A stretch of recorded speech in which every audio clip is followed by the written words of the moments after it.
Hey guys, what is going on? Tomcat here, and today, in this episode of Forza Horizon 3, we are back with another drift build. Now, I said in the last video with the Holden FX sedan that the car we were going to use in this video was going to be a very easy car to drift, and that's because it's the Valient Charger RT. So, a little bit of an oddball car here, a little bit of an oddball, but I was when I started this video, or started recording this video, I was really excited to see how it would do, and I'm pleased to tell you guys right off the bat that it's a very, very easy car to drift, to get sideways, to slide, and this one I could advise as a beginner car because there's really no there's like nothing to it to get this car to slide. There's nothing to it to get it to do, you know, proper slides, proper drifts, and to get it to be precise. I mean, you can get wall taps easily with this car. Easily. So it's a, like I said, very, very simple car, very easy car, and I think that part of that has to do with the fact that it's like that big muscle car body type deal. But the weird thing is, it doesn't feel sloppy. It's actually very pointy, which is in major part due to the alignment that I set it up with. But nonetheless, it's still got a very pointy front end, and it changes direction super easily. It's actually almost darty, which is weird to say for a car of this type and a car of this era, especially in terms of an American car. I mean, that's kind of unheard of in terms of general American muscle cars, but I'm, like I said, very pleased to say that this one, not an issue at all. Now, we did Viper swap it, and some people, I think, are probably going to be like, whatever, like, why'd you swap it? But the thing is, you could V12 swap this car, but, I mean, be different.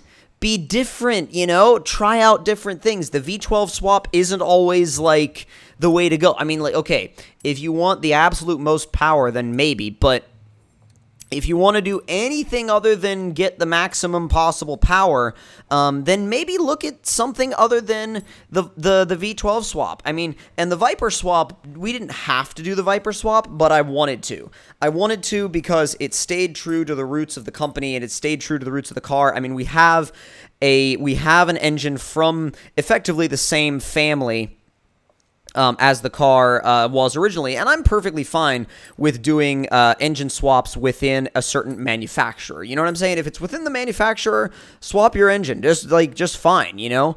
I don't really have problems with engine swaps in general, personally. I know there's people that get really, like, upset and bent out of shape when they see certain engines swapped into different cars. I mean, for example, I think a good example of one that people go back and forth on all the time is LS swapped RX-7s, which I'm sure that in itself, just the fact that I mentioned it, is going to start an argument in the comments below because people are so passionate about either the rotary is amazing and how dare you put the LS in the car, or the rotary is crap and how dare you not put the LS in the car. So personally, when it comes to engine swap drama, I like to stay away from it, and I'm like, you got an LS in your RX-7? Cool. You got a rotary in your RX-7? Cool. You've got a Honda engine in your RX-7? Cool. So it's just like, I think I more appreciate it for the love of the car game itself rather than for affiliation to one engine or one brand.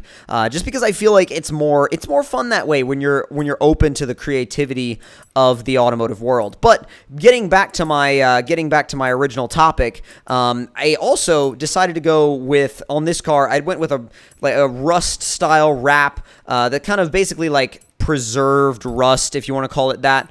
Some people call it's like a patina look, but again, it depends on the look and the style you're going for. I wanted this car to have a very raw look and feel, and I think the Viper engine plus this kind of rustic design really helps with that, with giving off that kind of a vibe. And I think when you give off a vibe like that, you're like, oh, okay, this car is actually super cool. Like, it's old school, it's fun, it's kind of a return to it's like a return to your to its roots in a new way. It's like a return to its roots in a new way, which is kind of a weird way to think about it. But also, in comparison to the last car I brought up to a 373 rear end. This car I brought up to a 410 rear end because it was already shorter than the last car from the factory. So I wanted to shorten it up even more.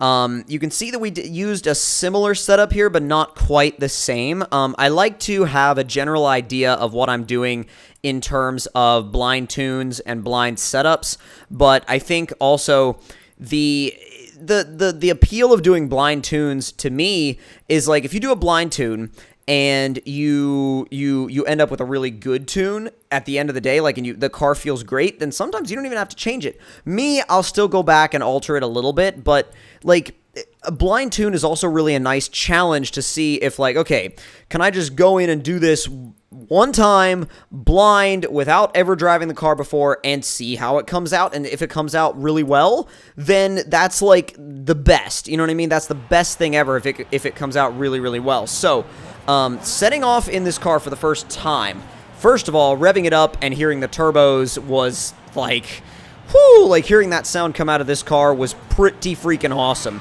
Now you'll also see that I decided not to go with the blower sticking out of the hood, and the only reason why I decided not to do that was because I have a twin turbo Viper motor in this car, and the blower coming out of the hood would be kind of stupid considering the fact that, like I said, I had a swapped twin turbo Viper engine. So it was all in terms of, like, it was in terms of keeping with the setup that was already on the car. Now, since this drift zone is right here by the main headquarters, I decided to try it out here just to see how it was, and it felt very light right off the bat. It felt very light. It felt very easy to position, very easy to maneuver. Not really a lot of drama either. Like, pretty easy car to drive around. And I think that it's one of those cars that you don't really expect it to be like amazing right off the bat, and then you take it out on that first drift zone and it puts down 116,000 points. So that says to me, oh, okay, this is actually a pretty formidable car. Like, this is a car that I should pay attention to. This is a car that I should keep up with, and this is a car that I should use in the future because it's very effective. It's very effective. It's very good at just like flowing through corners. See, the thing is, the Holden from the last episode had a really nice flow to it, but when it got to a certain angle, it was gone. This doesn't really have that issue. This is more along the lines of you can throw it in as aggressively as you want, and it will still 9 times out of 10 just pull right out of it and recover and be fine. Now, for example, I wanted to actually, I can demonstrate that real quick by coming into this hairpin, you know, flowing around it pretty nicely. And to demonstrate how easy this car is to recover, I went sideways off of this particular jump. And now I went sideways in a bit of a transition. The car started to spin. It actually tapped that AI car, or that Drivatar, and then spun it right back around, kept going, easy to recover, no problem at all. A lot of cars would have either lost their momentum completely or kept spinning into a wall. This, all you have to do is center the wheel back up, counter steer a little bit, and you'll be fine. You'll be golden, good to go, no issues. Now, coming into this was ridiculous because we landed backwards, counter steered out of it, and ended up literally recovering and going back the other way into the half pipe, which is insane to me. I still don't realize how the car was able to do that. I'm thinking it actually probably slid on its bumper or something. Like on the one of the like little lips in the half pipe itself, but I don't know if it. I don't know if it actually ended up doing that or if that's just in my head and it's just a really good car. But if you haven't used this car yet to drift, take it out, see how it is like for you. And if you like it, then I highly suggest that you keep on using it. I mean, I'm going to keep on using this car. I think it's awesome. I think it's an absolute monster, and I'm definitely going to keep up with it. So there will be changes to the setup of this car. I don't know, by the way, right there, I have no freaking clue what happened. No clue at all. And I also didn't know that the edge fell that just dropped off straight into the water, and that the track was right there, and I didn't have time to stop by the time I noticed it, and I was like, really? There goes that score. And I don't know why Slap's just hanging out right there. He's like, I'm gonna sit on the wall for a bit. Like, no big deal. Just gonna hang out right here. That was not pretty. But anyway, I think this car is definitely worthy of being in everybody's garage. It's a great drift car. It's a wonderful, wonderful drift car. And like I said, I highly advise using it. I highly advise beginners giving it a shot. You can copy my setup if you want to, and then alter it to your preference. That's how I like my setups to be used anyway. Use mine as a base, and then alter it to the way you like your cars to drive, because that's how they should drive. That's it. If you want your car to drive a certain way, then that's how it should drive. And you should use my tune only as a baseline, and develop your own setup out of that. So if you guys enjoyed this build and enjoyed this episode, don't forget to leave me a like. Tell me in the comment section down below what you guys thought of it. And if you're new to the channel, don't forget to subscribe for more. I'll see you guys next time. Talk to you all later.